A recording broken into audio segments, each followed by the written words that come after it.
And hey, everyone, thank you so much for being here with us this evening. We are so excited to be here for another weekly episode of Good Humans with Wow. As always, my name is Dane, and I will be co-hosting alongside Sara and Jake Baumann, two of my longtime friends, and like Sara said, the creators and artists behind the Women and Weapons NFT collection and brand. Tonight, we will be sitting down with Geena D. Anderson. Geena is an extremely powerful and driven individual. She is an Australian feminist, writer, and founder of Australian charity, the Cova Project, a charity providing safe, sanitary solutions to women in developing countries across Africa. To date, the Cova Project has provided 4,000 African American or African women with access to free menstrual cups.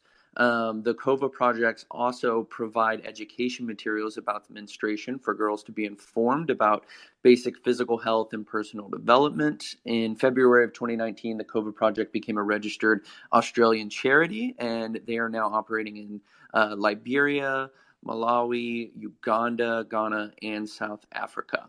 Geena is also the founder of the Honey Badges NFT project, which they claim is a cheeky collection of 10,000 randomly generated NFTs made in the image of the fearless and unapologetic honey badger, designed to fund change makers and be the key to an impact-driven global community.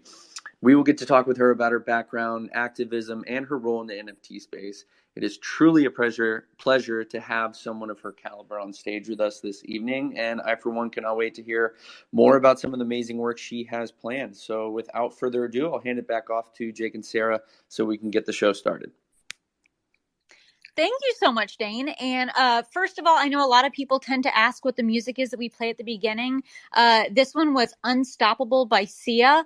I figured that, Geena's such an incredibly badass woman. I had to play an incredibly badass song. So it works. Geena, hello. You have Jake and Sara here. We're so excited to talk to you. Geena! Hi, Sara. Hi, Jake. Hi, Dane. Dane, thank you so much for that overly flattering introduction. I'm beat red in the face at this point. Oh, no, not at all. I think I probably left out more than I let in. So the one thing I will say is that we're currently up to 11,000 menstrual cups distributed, and by the end of this year, Watch This Space will be at 20.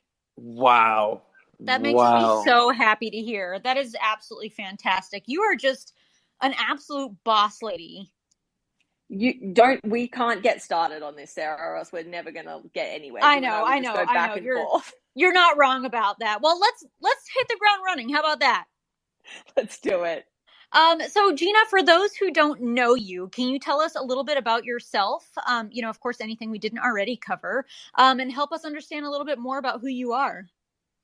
Sure. So I have a weird and non-traditional path in my career, which is that basically when I was about 15 years old at school, I ended up getting Lyme disease as a chronic illness. And I went from being the kind of, nerdy athletic kid at school who wanted to be a doctor or a wildlife veterinarian to somebody who didn't actually end up graduating, which was a huge spanner in the works for me, which I've only recently learned is an Australian expression, and possibly not everyone knows what that means. But never heard that word in my life. A spanner? A spanner in the works, which I guess is a wrench in the something, but a wrench in the gears. Yeah, I get that. Sure. Yes, right. Exactly. So I'm really bad at euphemisms, so don't ask me. Yeah. Well, basically it threw everything out of whack, and I had to kind of do a big reevaluation. And so I started working on some digital marketing skills, freelancing, from bed in pajamas, and building a kind of reputation for myself. And along the way, I did some writing. I wrote some essays, which I published. And one of the quotes that I wrote, which was a feminist quote, happened to go strangely viral, which really had very little to do with me. I was in my pajamas at the kitchen table writing it, and then suddenly, Vogue UK was picking it up and putting me next to Maya Angelou and Malala, which it's just absurd and shouldn't happen to anyone who's sitting in their pajamas, but it did. I think I actually read the quote, and it is pretty powerful. So it's not powerful enough for me to be sitting next to Malala. I think we can all come to terms with that. But it kind of lent, myself to having a small feminist brand that I really started to maximize and see, where could I be helpful and how could I leverage this thing that had strangely happened in my life and do some good with it. And so I ended up working in Namibia just by circumstances, using those digital marketing skills, helping out a not-for-profit that did wildlife conservation, land conservation, and rural medical clinics offering free healthcare to the San Bushman population. And along the way, we were being paid very, very little money. And I started to witness the issue of period poverty, not just from the women who were in need of free healthcare, but from some of my colleagues and peers who didn't have a nice Australian bank account to lean on, and were really struggling with, like, how do I afford my sanitary products this month? And so I became very kind of focused on the issue of period poverty, because to me it seemed like an issue that didn't really need to exist because solutions were readily available. They were just expensive and not accessible. But I could see how we could kind of connect those things together. And then the ripple effects of not having those sanitary products were so detrimental to a woman's life from start to finish that I just couldn't handle the fact that no one was really doing anything about this in like a long-term management way. And so I started really looking into menstrual cups as a solution for that, because they can last up to 10 years and they're really helpful in terms of water usage. So in places where there's a wet season, you can't really distribute reusable pads because they're very difficult to dry, which means they become like a breeding ground for bacteria. And Yeah, in that Makes a lot of sense. Yeah, and in drought-ridden places, there's not enough water to wash them. So yeah, we had to find something that needed like a tiny bit of water. And that was kind of where menstrual cups came in. And then the other plus is that they can be inserted and left in for 12 hours, which means girls don't have to change them at school. And changing anything in bathrooms in schools in the communities that we work in is borderline impossible. If the bathroom even exists, it's a literal hole in the ground. And it's usually quite an unprotected space for a young girl to be going to by herself. So we really wanted to kind of avoid that whole situation. And while the infrastructure doesn't exist there, really give girls an opportunity to use a product that meant that they could just deal with it within the comfort of their own home and not have to deal with school facilities as well. So that was kind of the beginning of my career and yeah, how I ended up where I ended up. Man, that really is insane. And I was kind of blown away that it really adds up to the amount of time that they're missing from school, such a pivotal time in their lives. And the fact that you're able to, with, such a, I don't know if it's simple, but a solution that is so powerful and impactful, for them to not have to worry about that is something that's huge. And I And kind can of I want also say, yeah. Geena, you do deserve to be next to Malala. Listening especially to all of this, I'm like, girl, you are absolutely incredible. What an amazing thing you're doing for a community. I cannot take that compliment. Well, you filled the shoes of your quote. I think that's a good way to say it. Like, you really did. It if you didn't feel like you were owed it then you definitely are now, because you've absolutely stepped up to the plate. And that, a little bit brings me to the question that I was kind of wanting to ask was, you mentioned sort of how you got into the work and the Cova project, but was this something you were always driven towards, always wanting to do? I mean, even when you were a very young girl, was this something that you were interested in doing? Yeah, I was like that annoying kid at school who like always knew what they wanted to do. Like I remember my friends would always be like, what am I going to study at uni? And I'm like, how do you not know? Like, this has been locked in for me since I was like 2. Like it's in there. And it just really was like a want to be able to contribute to helping people's lives be bettered in a positive way. So whether that was, doing something in medicine, whether that was doing something in conservation and working on, creating a better world for all, it was always on my mind that there had to be like conservation of land and wildlife, but also like support and and commitment to bettering living conditions for people in those surrounding areas. So it's always been like very much front of mind for me to be doing this kind of work. And I will be totally honest, I draw as much probably benefit from it as everyone else, because it just literally brings me so much joy to be able to participate in it. So there's definitely an element to it that's totally selfish. But it's just a joy. It's just a literal joy. Yeah, that's amazing. Geena, you are freaking amazing. Just to reset the room, this is Good Humans with Geena from Honey Badges and the Cova Project.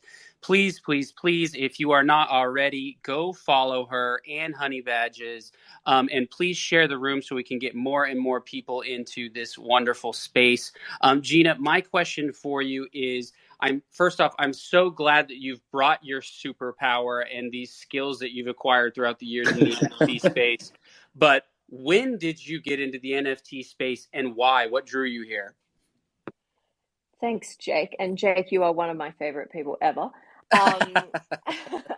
So the NFT space, look, I think I heard about it just through kind of media that I'd been consuming. And I kept hearing about crypto. I kept hearing about NFTs. And I was looking for kind of alternative revenue sources for myself, because working in the not-for-profit world isn't a super lucrative business. It's a shock to everyone, I know. So I really wanted to find some kind of source of financial independence. So I started getting into crypto, and then NFTs was the natural next progression. And when I got to Twitter, which I'd always really pushed away from Twitter and been like, I don't get it. I'm never going to be a Twitter person. Like, look at me now. What a joke. But I can relate. I can relate. I think we can all relate. We can all definitely relate to that. We all feel that. Like, everybody looks around like, how did we get here? But when I got here, I was just like, wow, there are like some powerhouse women here doing some really awesome art. And I kind of had only ever seen the NFT side of things that was like the generative projects that were all hyper masculine. And when I got onto the women in NFTs art world side of things, I was like, oh, this is fantastic. I get this. This makes sense. And so I started diving into putting together an NFT project that could be utilized for the Cova project to bring in donations, because it's been really hard during COVID. We haven't been able to have events or anything that would be like a traditional fundraising method. So I wanted to get really creative. And so I reached out to like as many female artists as possible, being like, hey, can you donate a piece to the Cova Project's collection? Basically, we're here to workshop it with you. The thing that we're really passionate about is the royalties, because if that piece can keep changing hands and the Cova Project can get ongoing revenue in perpetuity to pay for our work, like that's the epitome of sustainability, which is what we're all about. So that was my model. And getting into that, I ended up finding a whole bunch of women's projects that I absolutely fell in love with, e.g. Women and Weapons, which I am so proud to say that I was in that like first crew that got on the pre-sale list and everything. Like, it was really one of my first projects that I was like, oh, I get this. I relate to this. Like, a badass woman with weapons. Yes, I'm in. Like, I see myself. Love that. So very excited to discover all of those projects, but also had the wonderful interaction with so many female artists, including Sarana, who I can see is listening today and is the Honey Badgers artist, who just volunteered pieces for the Cova project and was like so stoked to just help out and do some kind of social impact alongside their art and the businesses that they were building in the NFT space. So that's how I got here. And all I found was generosity and love and social impact vibes that I just felt had the ability to be grown, which is kind of where Honey Badgers started coming from. But I just saw an environment with incredibly positive people. Sara, I think you're literal, like, physical embodiment of sunshine. Like, you're just the most positive being. And it's my gosh, back at you, sister. Well, it's like, but you are incredible, but I think you've set a tone now where everyone is like, oh, that's what we should be too. You can succeed and be that generous and positive. And because of leaders like you and Maliha and all of these wonderful people who kind of set that tone, it's like we've carved out a little section here where it's like people are able to behave like that and still succeed. Yes. It's amazing. And, you know, I'm glad that you just said that, because there are a lot of really big hearts in this space and a lot of really good people. And it's so awesome to see all the social good that the NFT space is doing. And might I also say real quick, Sarana, you are an absolute rock star. Yes. I love your artwork to bits. So excited to hear, you know, that you were donating artwork to the Cova project. That is absolutely incredible. And can I just add, Sarana, that you might need to be checked into a mental institution. I cannot believe you did 2 projects of this scale and size back to back. You are just absolutely that is amazing. nuts. Geena, I am wondering if you don't mind sharing with us a little bit more about Honey Badges, like the project. How'd you come up with the idea? A little bit more about it. Yeah, absolutely. So as I was kind of doing all of the Cova stuff, I could see, you know, that there was a market for people who were interested in something that went a little bit deeper than the whole staking utility tokenomics of NFTs, which are my least favorite words in the whole world. So I started kind of going, okay, is there a project that we can build here that is going to be able to have a huge impact? And the thing that's always really bothered me is throughout my work with the Cova project, I have run into incredible human beings who are change makers around the world, who are refugees living in refugee settlements, who are people born into slum communities in some of the most impoverished countries in the world. And they're these incredible women and men who are literally changing their communities and their countries, and yet have $0 to assist in that process and have very little support. And because of the traditional confines of being a registered charity, you have to kind of work within your constitutional purpose, and you can't really deviate from that. And so I was always bothered by the fact that I could see, you know, if we just were able to give $1,000 to this person, I know that they would be able to, you know, create liquid hand soap and stop the spread of COVID for their community in the way that it would otherwise spread. I know that they could complete, you know, educational seminars for women on how they can take care of their personal health and development in a refugee settlement. I know they could do all of this stuff, but we just couldn't fund that. And I became very focused on, like, one day I'm going to figure out how we can do grants for anyone who is going through a tough time and needs help, so that they can reach their, you know, purpose of actually changing the world for the better. And the best example of that is an ex-project leader of mine and a current advisor on the Cova project, a woman named Gabriella Amini, who I just dragged onto Twitter yesterday. Poor thing. She's now being I saw that. fully. I felt that made me sorry. laugh. I was like, you got to get on Twitter. She's like, oh man. I was like, we got this. Yeah. This sounds like us trying to talk Dane into getting into Twitter. It was very similar. Even the post was kind of like, hi. Dane and Gabriella. Yeah, we're kindred spirits, I think. Kindred spirits. I love it. But she's a Congolese refugee. She'd been living in Nachi Valley refugee settlement in Uganda for about 5 years, and she's been a project leader for me for about probably like almost 2 years. And she's just the most magical person. She's a poet, she's a writer, she's an activist, she's somebody who figured out how to make soy milk for the community and make sure everybody was being fed properly, figured out how to create visual learning materials so that women could learn how to take care of their personal health and development and hygiene within a refugee context. She's just exceptional. And she was resettled in Stockholm, Sweden in May 2021. And it was just a real, like, it was a huge move. Like, basically it took her from being this person who she was built to be, the activist, the person who comes with the solutions, to somebody who now is living in a place where their job for the next 2 years is exclusively to learn Swedish. And then post that, she's able to get actual employment. But she'll be having to support, she's a single mom, she'll be having to support her son and her sister. And that means she'll probably have to get a, you know, minimum wage job and just hustle her butt off. And there's no space there for her to now, you know, do all of the activist things that she was born to do. And so it really bothered me, the concept that someone who is built for this, someone who's literally built to change the world and has everything that they need to do it, just because of their context, is not probably going to be able to fulfill that mission anymore.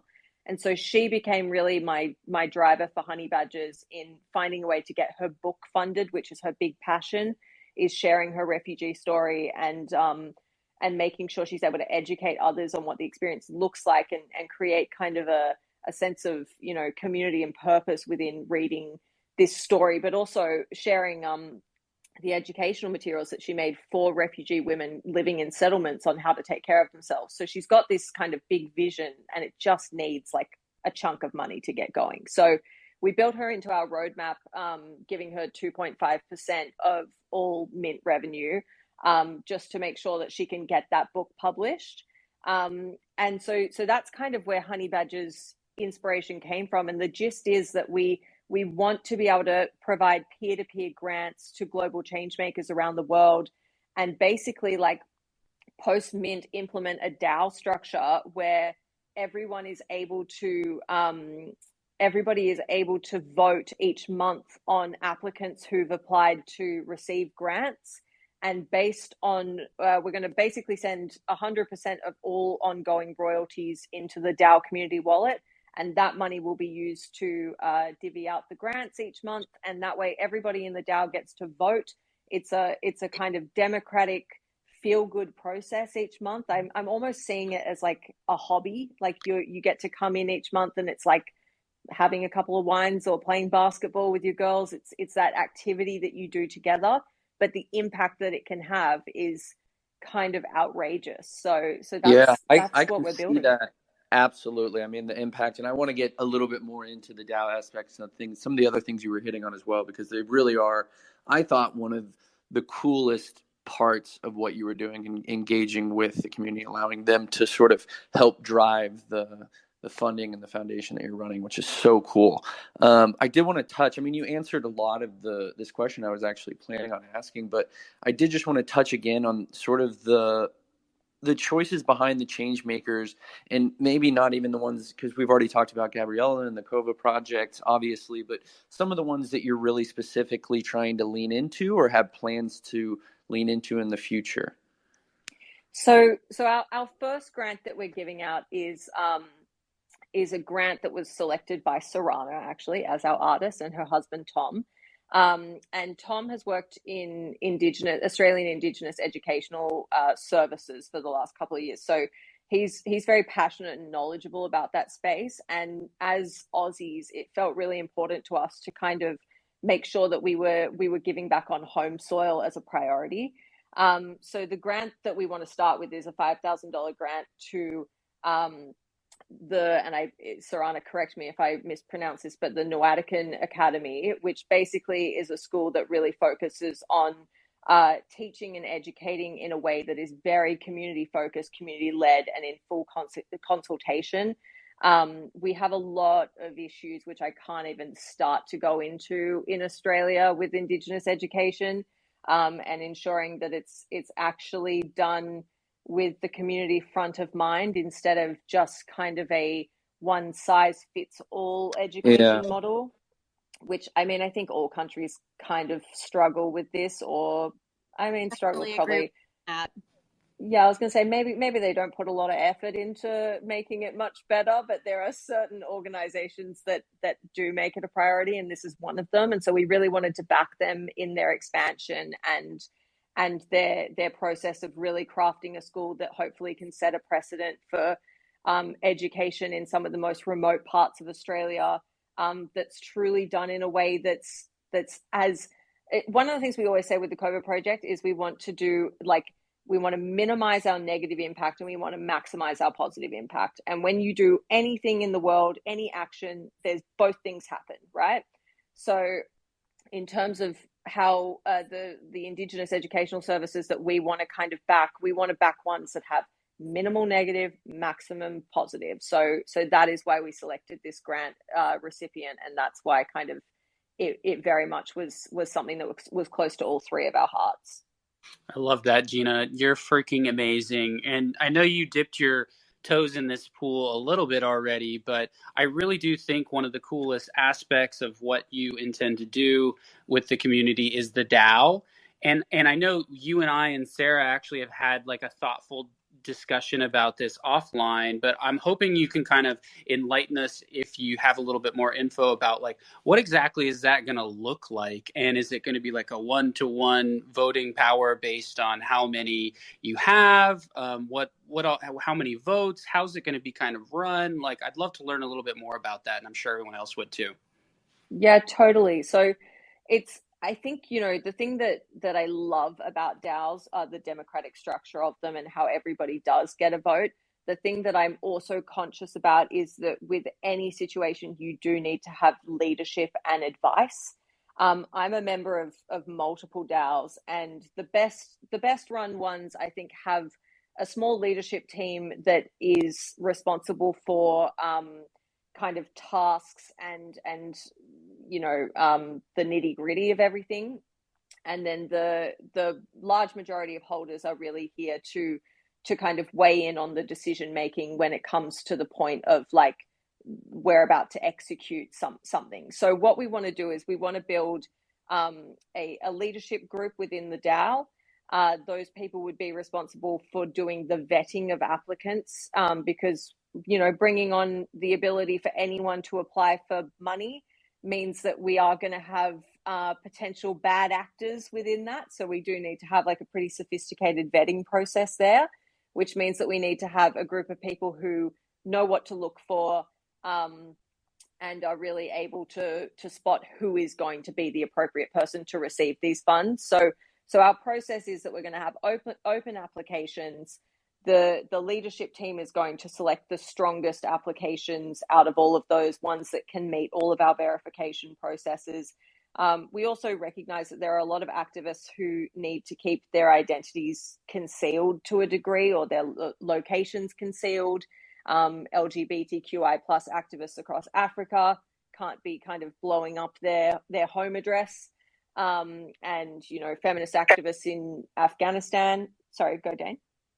No, I was just going to say that's so interesting, because sometimes I think that's a thought that most people don't even think about. They're like, let's just donate, let's just give out, and let's blah, blah, blah. And it's like, sometimes these really are such suppressed activities that it's hard even to get the funding and the capabilities for these people to do, like what you were saying earlier about Gabriella, that they're so meant to be doing. Yeah. And I think people do forget like the safety and security around our activists, because often they are so celebrated in media. But I mean, like for context, Dane, when I wrote that quote when I was 18, the first thing when I went on the internet and it had gone a little bit viral was finding a Reddit page with a whole heap of incels that wanted me dead. And I was like, it was good night. That is insane. It's a non-offensive quote. It's really not like a particularly challenging quote for anyone, but it was just an anti-feminist movement that really didn't want a bar of me. So imagine being, an LGBTQI plus activist in a country where being gay is still an offense that is jailable. Yeah, gosh, man, that is just so hard to wrap your head around, but it's so true. Yeah, so we need. Sorry, you go, Sara. No, you go first. I was just going to say, so we need to protect these people. So we do need to have a leadership team that are kind of vetted themselves, that can then vet the activists and ensure that everybody's able to put forward an applicant to the rest of the DAO that is protected, but also is able to convey their story for are a genius. Like, I mean, you have literally thought through everything, and I am so impressed by that. Yeah, and by the way, Geena, let me peel back the curtain here. It's how Sara's giving you all these accolades. These aren't just on the space thing. She's always firing these off about you. She was so bummed when she's excited for you, but she was so bummed when she found out you were diving into your own project, because she was like, I feel like we've got to get Geena on this team at some point in time. She's doing such an amazing job in everything that she's doing. But sorry, I just had to give you that little nugget. I love you guys. Like, you guys are just the absolute sweetest. And honestly, you should have got to me a couple of months ago because I would have jumped. I know. I'm literally going to kick myself over that one forever. Like, it's never going to end. Yeah, they got stuck with me. Not Dane. Poor Dane. No, we Dane's been one of our best friends since high school. We know he's That's incredible. what I meant. You guys are stuck with me. Well, yeah, kind of in that regard, I guess. No, we love you, Dane. Geena, what are some of the long-term goals and future plans for Honey Badges, or are there any sneak peeks or anything that you want to share with us? Oh, well, let me do long-term goals and then I'll drop a bit of alpha that you're very in on, Sarah. But the long-term goals are really just to continue this for as long as we can. I see this as, everyone always asks me, how long do you think this project will go on for? And I'm like, what do you mean? Like, it goes on until it forever doesn't go on anymore. Yeah. Like, if we can keep giving money to activists around the world to complete their, missions of making the world a more equal and better place, like we keep doing that until we don't have any money left. So that's very much kind of the long-term goal, is how can we just continue to fund as many people as possible doing this work, and also kind of set a tone for revolutionizing philanthropy and getting the word out on, like, there are other ways to do this. There's ways to utilize crypto as a universal currency and cut out all the middlemen and the bank fees and the exchange rates and all these things that, just take a cut out of the end amount of money that ends up with the recipient.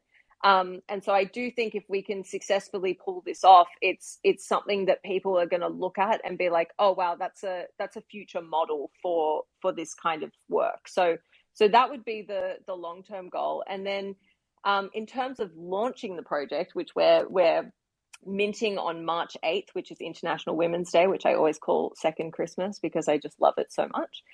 Awesome. But we really wanted to put together a collection that was like meaningful and visually stunning. Obviously, having Sarana, it was always going to be beyond visually stunning. But we did want to collaborate with some. Yeah, I mean, she's just a freaking genius. I have nothing but like nice, very nice things to say about you, Sarana. I think we all do. She's the best. But yeah, so we wanted to also collaborate with truly some of the most kind-hearted, generous, and philanthropic female artists like out there to put together some rare backgrounds. So we assembled something that we very affectionately call the Background Squad, which is a squad of badass women that believe in the mission and have donated backgrounds to the collection in exchange for small grants going to organizations or individuals, or we've got some really groovy ones to announce soon that are going to have a huge impact. And Sarah, do you know anyone on that squad? I mean, I know a lot of people in the space. So Sarah is one of our background artists, which I feel like the moment I put that out, everyone was like, women and weapons. Like that. Yeah. Oh my God, that was so funny reading through the comments. Yeah, seriously, Geena, it was so funny. You put that out. And I was like, Sarah, I think you have a distinctive style. This is just a background from you, and everybody knows it's you. There was no hesitation. Some of the other ones, everyone's like, not sure. This one, it's like, no, this is it. Like, oh my God, that's so cool. Also, a major compliment. Thank you, everybody who recognized that was my work. I really appreciate it. You do have such a distinctive style. Yeah, but you know what, Geena, I really do love that you did that. I think that was a really creative and cool idea. And I love that just some of those nuggets from other people like yourself that are just building in this space, that's going to live on the blockchain and in this collection, I think is really, really neat. I'm super excited that you did that. I'm so excited that you guys said yes, because as you know, it was like, I know that you guys have maybe 4 to 5 minutes spare in a day, and that's for brushing your teeth exclusively. So yeah, sometimes, yeah. It's so funny for everybody in the room. Just to peel back the curtain, we had this kind of meeting with Geena, And, I have to be kind of for Sara and help out and be like the no guy and be like, we do working 100 hours. We don't have time for that. Because I'm the yes girl. Because Sara's the yes girl. And immediately anything Geena asks, Sara's like, yes, yes, yes. I'm like, sweetheart, let's check the schedule. I would do anything for Geena. That's why. Yes, but so funny. Love it. I was so grateful, and it's just the most beautiful background. It's so signature Sara, and like the moment it came through, I was so excited. I sent it straight to Sarana, and we were both just like, yes. No. So it's just beautiful, and it's going to be so exciting for the people who get to mint one, who are already such a huge fan of you, and they get to have this like almost collab piece that's just, so going to be so unique. But Sara, do you want to maybe give like some background on where your $2,000 AUD grant is going in exchange for the background? Yes, actually, I'm so glad that you mentioned that. So I opted to have that $2,000 grant donated to St. Jude, which I don't know if anybody is familiar with St. Jude Research Hospital. It is a research hospital. I'm not sure if it's international or just in the United States, but essentially they will provide housing for families whose children have been affected by illness, disease, cancer, what have you. Generally, the families don't pay anything while their children are in the hospital, so that their primary focus is getting their babies better. So I couldn't have thought of a better organization for that 2,000 to go to. I full-heartedly support St. Jude, and so grateful that organizations like them exist. So I'm really grateful to you for having done that as well, Geena. Oh my God, no, it's the least I could do, but it's such a wonderful organization, and I was not familiar with it until you kind of sent it across, and then I went and had a good read, and I was like, this is just absolutely beautiful. So I'm so happy that they're kind of part of our little roadmap. Yes, me too. And Geena, real quick, I'm going to reset the room. Everybody, this is Good Humans with Women and Weapons. We have Geena, who is the incredible founder of the Cova project and Honey Badges. I have pinned to the top here of our spaces some posts from the Cova project, from Honey Badges, and as well Geena's post of the background that I did for Honey Badges. But I'm going to let Dane take it away to the next question. Yeah, Geena. So I think that you, like we've said throughout this whole thing, you're doing such a good job on sort of blazing the trail for people getting into this space who want to do similar things to you. And, you have such a good head on your shoulders. You've been able to just seamlessly transition into the NFT space with all of the goals and all of the things that you're working on simultaneously. So what is some advice that you can give people who are joining the space, who are like you? They want to use this platform to make a positive impact on the world, but maybe they're just not sure how. So I think, there's different advice for different types of people, because this space is all consuming. And if you're the type of person who, needs rest and needs kind of to be able to reset and things like that, my advice would be to take it really slow and really learn from Definitely what is that, rest? Smile in it. what's that word, rest? Yeah. But I think, listening when people who are already doing it say it's a 20-hour day, and really hearing that, because it is. So I think if you're the type of person who gets very consumed by things, then I think it's important to look for a project that's going to continue to give you that balance, so that you can actually kind of achieve your goals in a sustainable way. I think if you're somebody who's like a type A personality, who's like happy to go a bit rogue and get run off the rails, which I think is possibly everyone on the speakers list right now.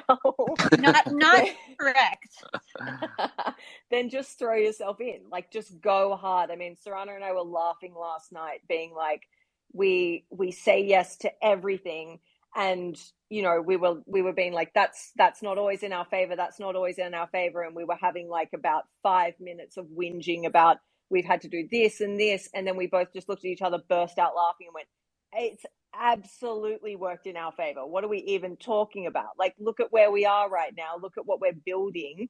Look at the success that she's had with Meta Angels. Like, throwing yourself in, if you're able to manage it, if you're able to, you know, keep a smile on your face through it, and it's not something that's really going to like throw you for a loop, like you should absolutely do that, because the opportunities that are here are unique and very powerful. And if you're somebody who has philanthropy in your mental roadmap, which, you know, for example, the donations that Women and Weapons have been making have been so significant, and you know, the potential for the future of honey badgers moving forward could be, you know, years and years of significant impact.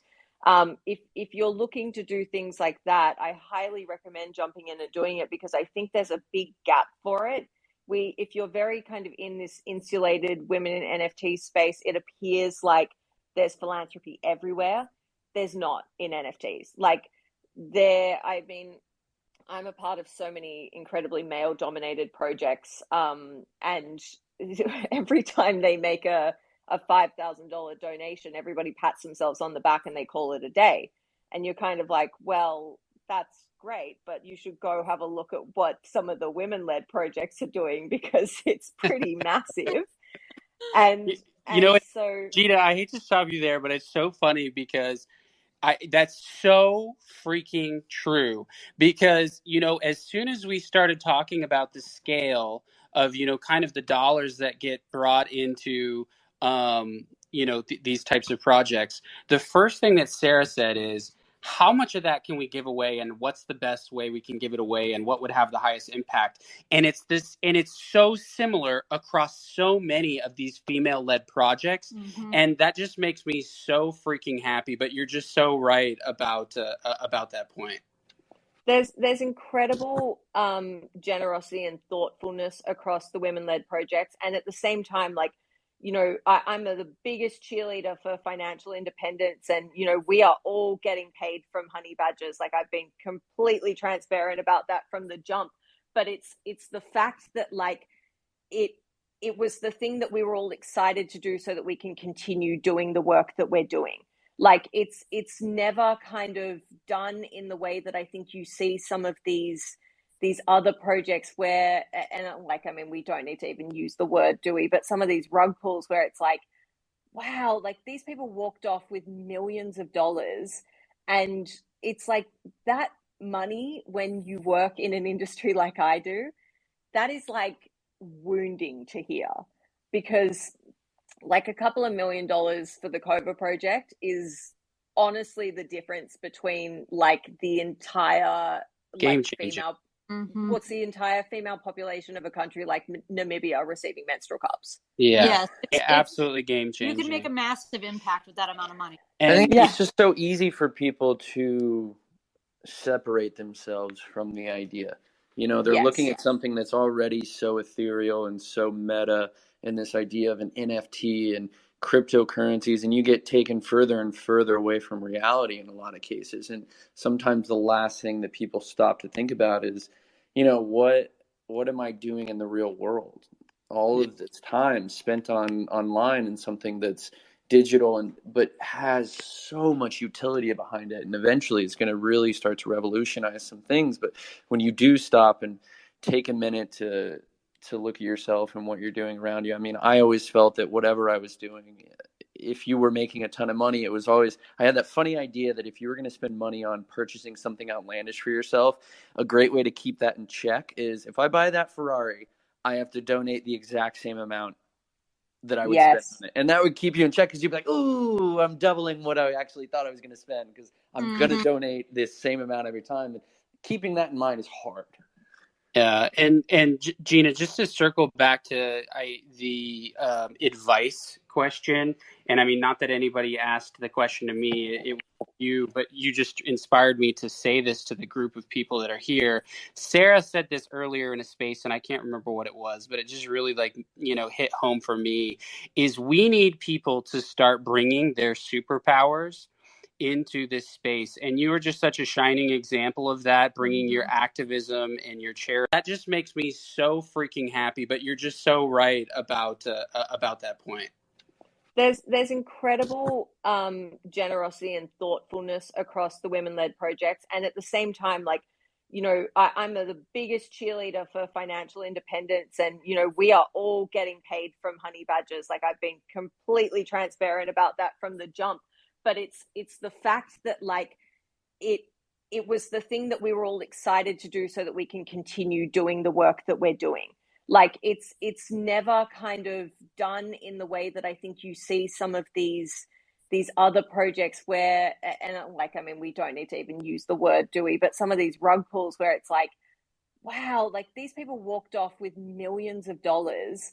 And it's like, that money, when you work in an industry like I do, that is like wounding to hear, because like a couple of $1 million for the Cova project is honestly the difference between like the entire Game like changing. female what's the entire female population of a country like Namibia receiving menstrual cups. Yeah. Yes, Absolutely game changing. you can make a massive impact with that amount of money. I think And it's just so easy for people to separate themselves from the idea.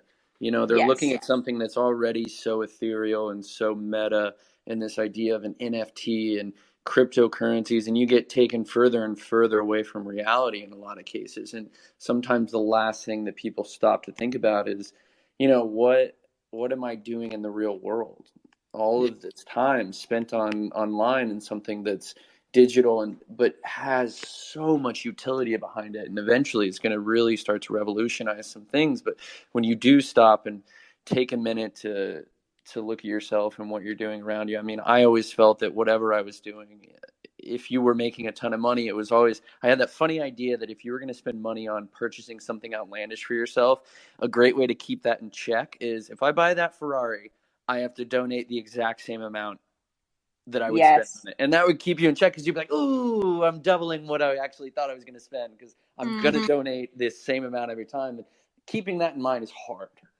Yeah, and Geena, just to circle back to the advice question, and I mean, not that anybody asked the question to me, it was you, but you just inspired me to say this to the group of people that are here. Sara said this earlier in a space, and I can't remember what it was, but it just really hit home for me, is we need people to start bringing their superpowers into this space. And you are just such a shining example of that, bringing your activism and your charitable mind and your passion into this space. And I hope that whoever's listening, if you're in the space or if you're not in the space yet, that you bring your superpower, whatever that may be, whether that is music, whether that is art, whether that is promotion and marketing and management and community. And there are so many different talents, and we're just in such a spot right now where those talents can be utilized. And we need people in this space that are both interested in helping build Web3 and willing to bring their superpower, whatever it may be. So I know it wasn't asked, but you just inspired me to kind of like make sure that that was brought out to the room. I'm just cheering. I'm like, yes, Jake. But with that, Geena, I mean, you're just such a wonderful guest that we can't not make some time for some questions. So with the last 10 minutes here, let's go ahead and open up to questions. And we're going to do this in a couple ways, friends. You can either request to come up and speak and ask a question to Geena personally on the space, or if you are in our Women in Weapons Discord, please feel free, if you're a little bit more shy, to just shoot off a question in text form. Sara and I are reading those now, and we'll make sure to pepper those in as they come. But it looks like we've got Mario. I'm going to go ahead and bring you up as a speaker, and then you can go ahead and get started, my friend. There he is. Mario, you there? It's me. I was just about to do that. So hello there. I just heard G and D said I would say yes to anything. Can you send me some ETH and say yes? Oh, geez. Oh, good one, Mario. Legend. And we will go ahead and remove Mario from speakers. Okay, hold on. I guess you never know until you ask. I like that. I like that initiative. I'll give them that. Okay, so we're bringing up, it looks like first Joel, and then we'll also bring up Deb in the queue. But Joel, you're first.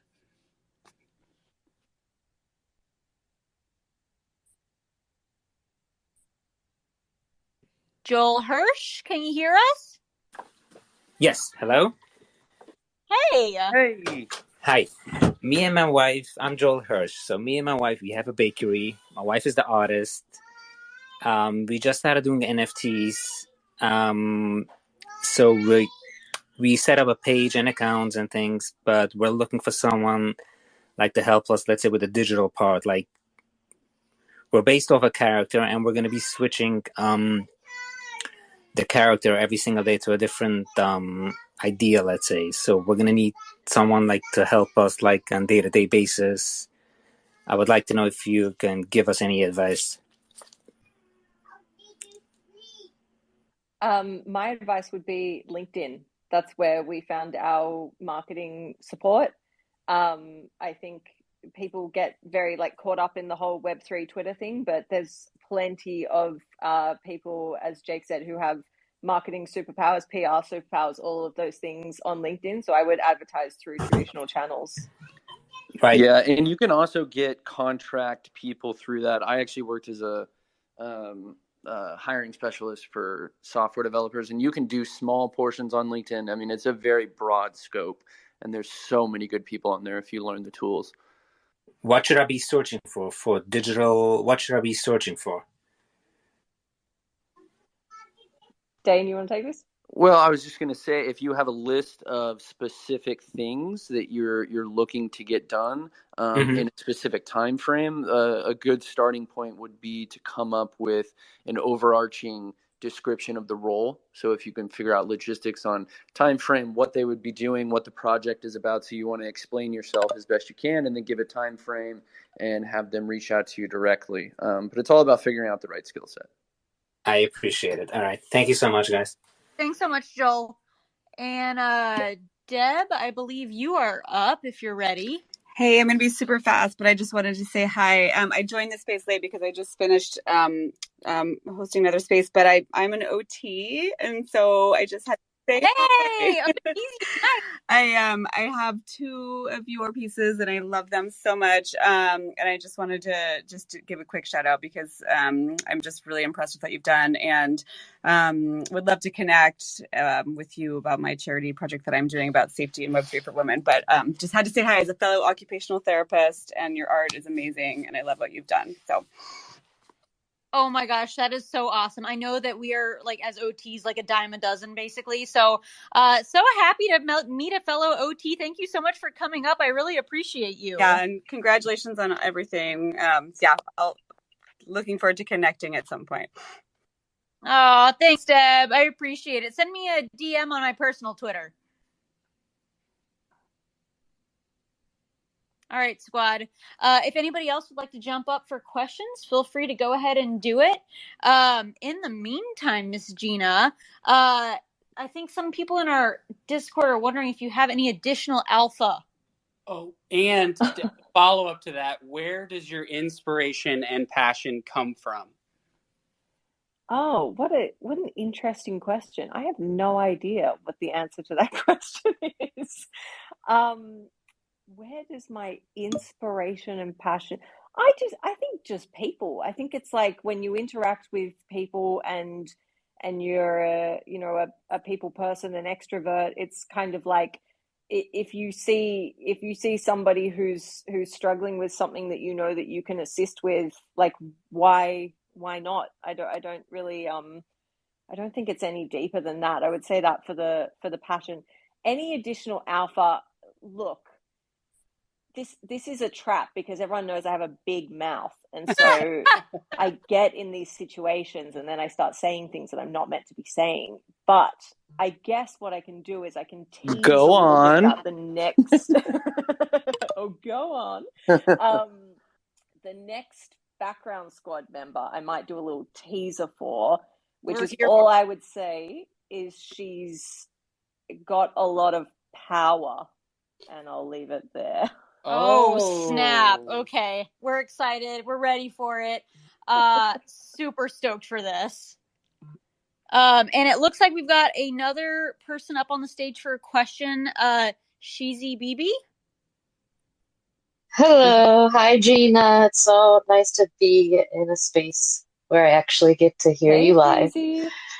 I was just wondering if you would share, the work you've been doing in the Discord to make sure members of the LGBTQ plus community can also feel welcome, because I think you've been doing a great job at that. And it says good humans. You should talk about how you're a good human in that way, right?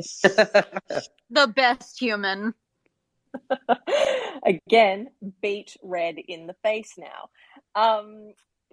Look, I think like having an inclusive community across the board, super important at the core of everything we do. Sarah, I think you can relate to building spaces like that. We want to have safe spaces for everyone, especially highlighting activists. A lot of the activism that we're going to be supporting is going to be LGBTQA plus QI plus activism. So I think we need to be setting that tone from the jump. Something that's just kind of close to my heart. I have a lot of friends that are part of that community. I have, marched for that community as often as I've been able to march. Yes. Yeah, well, I mean, like, it's honestly, I do a lot of marches, and those marches are the freaking bomb. Like, you just get in there and there's just the best music, and the police end up dancing next to you, and it's actually just like a freaking good time. So, Amazing energy. That is awesome. In Australia, it's really no burden to be on that side of that. But yeah, I think we're trying to build safe spaces for everyone. We're trying to set a tone. We have a zero tolerance policy for any sexism, racism, homophobia, transphobia, anything. We will just boot you from our Discord. So, like, please don't even try to bring that energy anywhere near us. We also, like, we know that we're a women-led project, so we try to carve out safe spaces for men. So, I think you see in a lot of male-heavy Discords, they have a room exclusively for the women of the project to kind of have a safe space. We've done the flip of that, and we have they've named themselves, so I'm not going to take credit for this, but they're Sons of Badgers. Oh, I love that. I love that. And they're just great. And it's really, they help each other figure out how they can support women-led projects. They help each other build NFT portfolios for their future daughters and their current daughters and all. It's really awesome. And so we're trying to build, as much safety as we can everywhere for everyone. We try to do spaces with all communities to make sure that everybody knows the tone that we're setting. And that's kind of, I think, what we're trying to build. And can I chime in real quick and say 100%, like, guys, you guys can totally empower women. And I think so many of you do. I know Jake most certainly empowers the heck out of me. Dane does as well. So, men being alongside us and helping empower us for, equal representation and opportunities is absolutely fantastic. So y'all are totally welcome. I think it's super important to get that message out there, because I think it is an intimidating space if you are a man who's trying to kind of explore it. You don't know if you're about to put a foot wrong. Mm-hmm. And I think having the conversation of like, well, don't be afraid, like come join us. All we're looking for is allyship and support across the board. So if you're coming in with positive intentions, like, you will be welcomed with open arms and great cocktail recipes, which are the two things. That's awesome. We have time for one more question. Right now I'm pulling Shore up on stage. It still says it's connecting, and that's probably because our Wi-Fi sucks. Shore? Wi-Fi? Oh. She's back Shore is in like the Twitter rugging. Yeah, Shore's in like Canada, and I've never successfully connected with her over spaces, so she definitely got rugged. Rude. I was waiting for a second to see if she came back up, but we've got one more question real quick. Sorry. Miss Hooligan. Let's hear it. Hello? Can you hear us? Hello? Hey! Success. Well, my name's Shannon, and I cannot tell you how inspiring this conversation is. And, I have a creative agency that works exclusively promoting and progressive political, causes and candidates, and moving into this space to figure out how we can use and leverage and celebrate the NFT space to, continue promoting the causes and things that we believe in, from women's reproductive justice to, meaningful pathway to citizenship for immigrants. This is a space that just feels incredibly inspiring as creatives, as we figure out how to kind of move through it and hopefully make the world just a little bit of a better place and a more equitable place for everyone. So thank you for all that you're doing, and for just, having this conversation. It's really helpful.